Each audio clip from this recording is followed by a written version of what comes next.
Para iblis primordial bawahan Rimuru dikalahkan oleh Zegion. Berikut kisahnya. Zegion tidak diragukan lagi adalah pengikut Rimuru paling kuat setelah Diablo. Apalagi kalau kalian sudah membaca volume 21 Tensura, karena dalam volume ini Zegion pada dasarnya berhasil mengalahkan ayahnya sendiri, sang kaisar serangga Zelanus.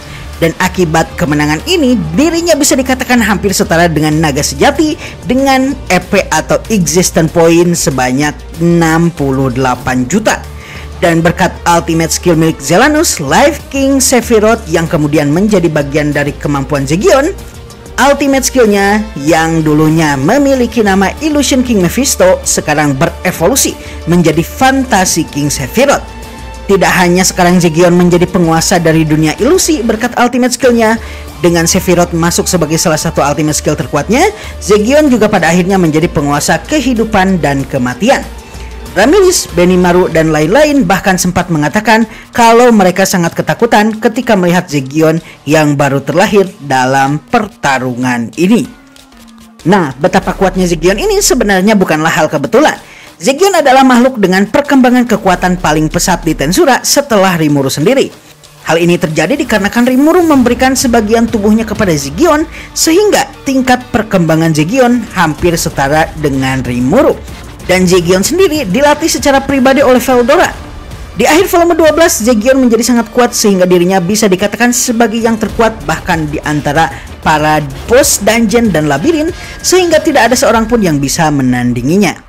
Nah, berkat keberadaan dungeon atau labirin yang Ramiris ciptakan ini, Rimuru pada akhirnya memiliki cara untuk membuat para punggawa dan eksekutifnya bisa berlatih secara keras tanpa mengkhawatirkan kalau mereka akan terbunuh. Solusi dari Rimuru tentu saja adalah gelang kebangkitan Ramiris yang membuat siapapun yang terbunuh akan bangkit kembali selama mereka berada di dalam labirin.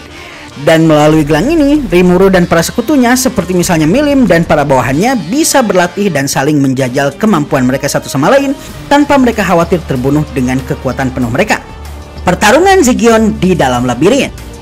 Dalam pertarungan latihan di dalam labirin, Zegion bertarung dengan banyak makhluk. Salah satu di antaranya melawan para iblis primordial bawahan Rimuru, yaitu Ultima, Carrera, Testarossa, dan juga Diablo. Dikarenakan mereka pada dasarnya adalah para bawahan Rimuru yang terkuat, dalam pertarungan ini mereka bertarung satu lawan satu. Namun baik itu Ultima dan Carrera tidak bisa mengalahkan Zegion. Testarossa sang primordial putih pun terlihat sangat frustasi ketika melawan Zegion. Sedangkan Diablo hanya bisa menang secara tipis melawan Zegion. Setelah Zegion menjadi Raja Iblis sejati, dirinya dengan mudah dan hampir tanpa celah sama sekali berhasil menipu dan mengalahkan Dino, salah satu dari 7 malaikat primordial yang dalam pertarungannya melawan Beretta berhasil mengevolusikan unique skillnya menjadi ultimate skill, menggunakan ultimate skillnya yang lain yaitu Luciel. Dengan kata lain, Dino memiliki 2 ultimate skill sekaligus, yaitu Slothful King Belphegor dan Fallen King Luciel. Namun dengan 2 ultimate skillnya ini, Dino tidak mampu mengalahkan Zegion. Hal ini terjadi dikarenakan kemampuan Belphegor dari Dino adalah kemampuan untuk melakukan manipulasi mental dan pikiran. Sedangkan Zegion yang telah mendapatkan ultimate skill Mephisto menjadikannya penguasa dunia ilusi, memiliki kekebalan atas serangan spiritual atau spiritual attack nullification. Hal ini tentu saja membuat ultimate skill Dino Belphegor tidak berpengaruh banyak pada Zegion. Melihat hal ini, Dino hanya bisa tergopoh-gopoh melarikan diri. Selain itu, Dino tidak menyadari kalau ada sesuatu yang menempel di tubuhnya dan merupakan kemampuan Zegion yang membuatnya mampu membunuh Dino kapanpun dirinya mau. Yaps, seberbahaya itulah Zegion. Latihan Zegion sebelum perang Tenma. Setelah kegagalan invasi para malaikat ke dungeon dan labirin Tempest, maka latihan intensif pun dilakukan di dalam labirin. Kali ini bukan hanya bawahan Rimuru saja yang berpartisipasi, namun para bawahan Milim juga ikut. Karena pertempuran kali ini pada dasarnya mempertaruhkan masa depan dunia. Pertarungan ulang kembali terjadi. Kali ini Zegion akan menghadapi seluruh primordial bawahan Rimuru sekaligus. Namun sebagai bentuk penyeimbang, Diablo kemudian mengatakan kepada Testarossa, Ultima, dan Carrera kalau mereka tidak boleh mengincar bagian tubuh dari Zegion yang merupakan tubuh pemberian dari Rimuru. Pertarungan antara Zegion melawan seluruh primordial pun terjadi, namun terlepas kalau Zegion digempur dari banyak sisi, Zegion masih unggul dari para primordial, dan para primordial terlihat kalah telak ketika melawan Zegion. Hal ini tentu saja membuat mereka sangat frustasi. Pertarungan selanjutnya pun terjadi. Pertarungan ini adalah pertarungan antara Frey melawan Kumara dan juga pertarungan antara Karyon melawan Benimaru. Untuk pertarungan terakhir, yaitu pertarungan antara Karyon melawan Benimaru, pertarungan pun akhirnya berakhir dengan kemenangan Benimaru dengan kemenangan yang lumayan tipis.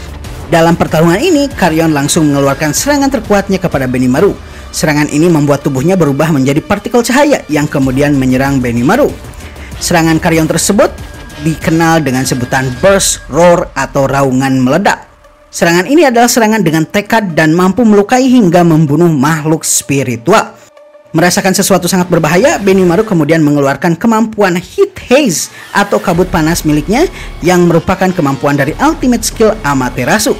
Kemampuan ini membuat dirinya mampu membelokkan serangan menggunakan kabut panas, dan karena kemampuan ini berasal dari ultimate skill, maka Benimaru mampu melampaui Karyon. Andai saja kemampuan ini bukan ultimate skill, Benimaru pasti akan kalah. Setelah pertarungan ini, meskipun Karyon kalah, dirinya kemudian memperingatkan Benimaru dan Rimuru betapa berbahayanya hanya mengandalkan ultimate skill di pertempuran. Di pertarungan selanjutnya, Karyon kemudian berusaha untuk melawan Zegion, namun Zegion hanya membutuhkan waktu kurang dari 1 detik untuk membuat Karyon kalah.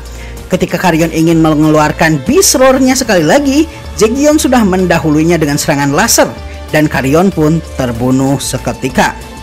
Setelah seluruh pelatihan ini, penyerangan pun akhirnya terjadi setelah ditunggu lumayan lama.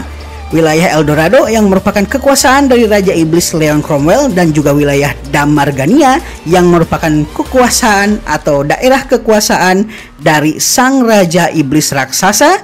Zegion sama sekali tidak ikut mempertahankan wilayah-wilayah tersebut dan berfokus untuk melindungi Ramiris dan Labirin Tempest yang sebelumnya memang ditargetkan. Bahkan dalam penyerangan jutaan pasukan Insektar ke Yurazania pun, Zegion tidak ikut berpartisipasi. Dirinya baru terlihat lagi ketika Rimuru berhasil dilemparkan oleh Feldway yang telah kembali memakai tubuh barunya menggunakan Chrono Saltation ke ujung dimensi ruang dan waktu. Setelah Rimuru diketahui tidak bisa dihubungi oleh siapapun termasuk eksekutifnya, pertemuan darurat pun dilakukan. Benimaru, Shuna, Diablo, Zoe, Testarossa, dan Zegion ada di pertemuan yang hanya terjadi sebentar ini. Mereka pun kemudian mengemukakan kekhawatiran mereka mengenai hilangnya ikatan mereka dengan Rimuru dan terlihat sangat panik. Meskipun begitu, Zegion berhasil menghilangkan kegundahan mereka dan mengatakan kalau Rimuru pastilah memiliki rencana. Dan sementara Rimuru sedang absen sekarang, mereka mesti menjalankan tugasnya masing-masing sebaik mungkin. Hal ini disetujui oleh semua yang hadir. Dan setelahnya Zegion kemudian kembali ke dungeon atau labirin bersama dengan Benimaru dan juga Diablo yang telah memprediksi kalau para malaikat pastinya akan menargetkan Labirin dan juga Ramiris sebagai penciptanya. Dan seperti yang telah bisa diduga, para makhluk kuat akhirnya menyerang Labirin. Di antara mereka tentu saja ada Vega yang berhasil mengendalikan dungeon menggunakan manipulasi organik miliknya, dan selain dia ada juga Zelanus sang kaisar serangga. Dalam penyerangan ini, yang paling menyusahkan di antara mereka tentu saja adalah Zelanus. Karena setibanya Zelanus di dalam labirin, Zelanus langsung menghajar Zegion melalui serangan sergapan, sehingga Zegion tidak sadarkan diri. Setelahnya, Zelanus terus berjalan sambil membawa tubuh Zegion di dalam labirin. Namun untungnya, berkat Diablo yang mengganti Zegion melawan Zelanus, Zegion berhasil menyadarkan dirinya. Di tengah pertarungan ini, Zegion kemudian menyatu dengan pedang kelas mitik milik Dino yang saat itu telah terlepas dari pengaruh dominasi Justice King Michael-nya Feldway. Seluruh baju zirahnya kemudian berevolusi, dan berkat peristiwa ini, Zegion yang tadi dikalahkan dalam sekali pukul oleh Zelanus, pada akhirnya berbalik berhasil mengalahkan Zelanus. Berkat peristiwa ini, maka pewaris dari Kaisar Serangga yang baru pun lahir yaitu Zegion, dan ultimate skill Life King Sephiroth milik Zelanus pindah menjadi milik Zegion.